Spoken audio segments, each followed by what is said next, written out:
Kanina pa kita inaate. Bakit hindi mo ako napansin? Sorry po, ma'am. May asawa po ako eh. Ako din.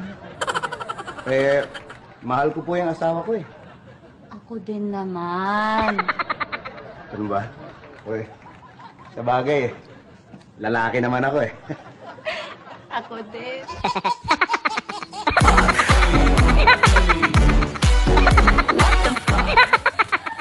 Dito sa baba ang importante. Dito sa taas. Dito sa baba. sa taas nga. May prueba ka. May prueba ako. Anong prueba mo? Di ba, nandito tayo sa barko? Tapos may shower doon. May shower. Pumasok ako.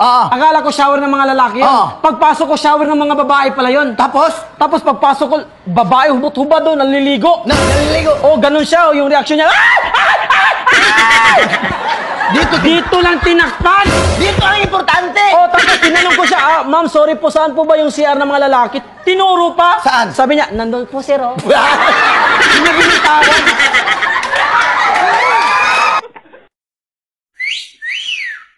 Dosyang, ano na naman, Totoy Mola? Balita ko, namatay yung boyfriend mo. Pwede ba akong pumalit sa kanya? Ewan ko lang, Totoy Mola. Kung papayag yung punerarya.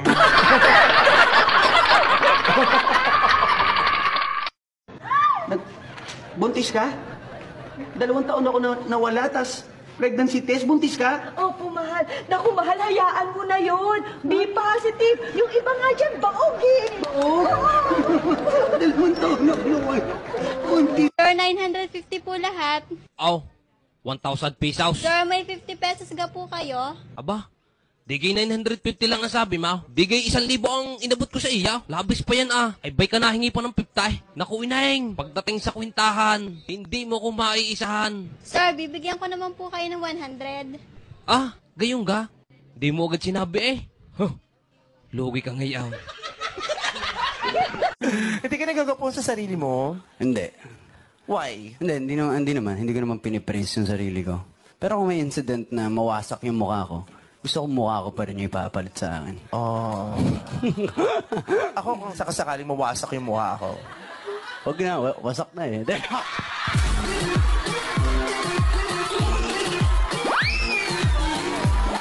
Wasak? Joke lang. O bayaran mo yan. Wasak, bayaran mo yan. Bayaran mo yan. Emeline, Bossing, may asawa? meron po. Ano trabaho? Construction. Construction? Opo. Ikaw? Nagmamanicure po ako. Manicure? Opo. Okay, ilan ang anak nyo? 2 po. Ilan taon na? Yung panganay po, Hindi, yung asawa mo. Ay, ang Sagot na sagot, ha? Asawa ko. Ayun. yung asawa, 29. Oh, yung panganay. Yung panganay na anak, 4 years old. Yung pangalawa, 2 years old. Mga bata pa. Ginugod. Hindi pa nag-aaral. Nag-aaral pa? Hindi po. Yung asawa mo? Hindi na. Ano ba? Sagot po yung mga tanong. Sorry po. Masyado kayong adelantado. Oo. Wow. Sorry Nalilito po. na siya. Opo, nag-aaral. Sino po? Yung anak mo. Hindi po.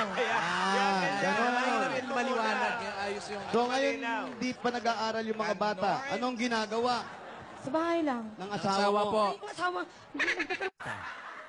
Parang nalilito ako. Tanong mo, sagot mo. Oh, pag ako yung nagtatanong, ako din ang sasagot. Sige, sige. Sige ha. Sige. Tanong ko, sagot ko rin. Oh, sige. Oh, sige. Ako yung unang magtatanong. Oh, ikaw. Okay. Ito yung tanong ko. Wala pa akong tanong. Wala pa akong tanong. Wala pa nga. O nga. Wala pa akong sagot.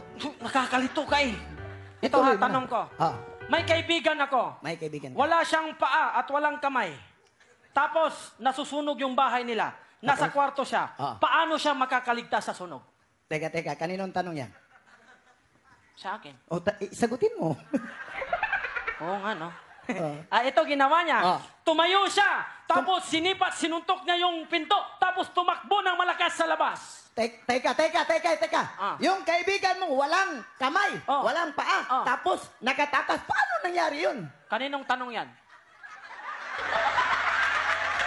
Ang kapangyarihan ko, ang babae malalaman mo kung virgin, o hindi na virgin. Bibigyan kita ng sample. Dapat. Kapag ang babae walang asawa, walang syota, in short, virgin. Yan. Kadalasang in-order niyan. Ano? Soup. Soup. Kita mo, saradong-sarado.